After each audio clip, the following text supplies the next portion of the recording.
అంతర్జాతీయ జీవ వైవిధ్య సదస్సుకు సంబంధించిన ఏర్పాట్లను సీఎం కిరణ్ కుమార్ రెడ్డి పర్యవేక్షించారు.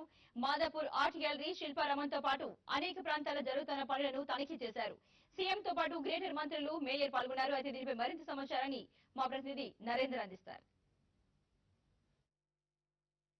ముఖ్యమంత్రి కిరణ్ కుమార్ రెడ్డి COP11 పనులు సమీక్షిస్తున్నారు.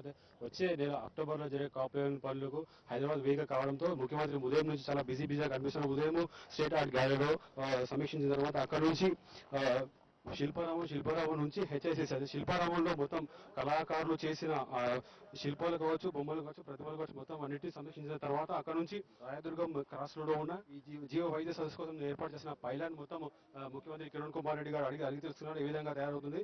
వచ్చే నెలలో ఈ తయారయ్యే అవకాశాలు మనకు స్పష్టంగా కనిపిస్తున్నాయి. అదేవిధంగా అక్కడ నుంచి ముఖ్యమంత్రి ఈ రోడ్డు మార్గం ద్వారా మాస్టర్ ట్యాంక్ లోని ఫైన్ ఆర్ట్స్ లో ఉన్న ఈ విద్యార్థులు తయారు చేసిన వివిధ శిల్పాలను ఈ విధంగా తయారు చేశారు. శిల్పాలే కాకుండా మొత్తం ఈ ముడి పదార్థాలతో తయారు చేసిన ఇనుముతో తయారు చేసిన వివిధ పరికరాలను పరీక్షించి ఏ విధంగా తయారు చేశారు అని అడిగి తెలుసుకున్నారు. అదేవిధంగా ఈ జీవ వైద్య సదస్సు కోసం హైదరాబాద్ మొత్తం వేదిక అయింది. అయితే సీఎం కిరణ్ కుమార్ తో పాటు మంత్రులు సబితా ఇంద్రారెడ్డి, గీతారెడ్డి, దానం నాగేందర్, ముఖేష్ గౌడ్, శ్రీధర్ బాబు మరియు నగర మేయర్తో పాటు నగర కమిషనర్ కూడా ఈ పనుల్లో కూడా సమీక్షిస్తున్నారు. మొత్తం మీద ఈ వచ్చే నెలలో జరగనున్న జీవ వైద్య సదస్సు కోసం సీఎం కిరణ్ కుమార్ రెడ్డి పూర్తిగా కసరత్తు చేసి చెప్పుకోవచ్చు. అయితే మన హైదరాబాద్ వేదిక కావడం మనకు హైదరాబాద్ గర్వకారణంగా చెప్పుకోవచ్చు. అయితే అంటే వచ్చే నెల వివిధ దేశాల నుంచి వచ్చే ప్రజాప్రతినిధులకు ఎలాంటి ఇబ్బందులు కలగకుండా మొత్తం అన్ని సీఎం దగ్గర నుండి సమీక్ష తెలుస్తుంది. అయితే మొత్తం మీద ఈ జీవ వైవిధ్య సదస్సు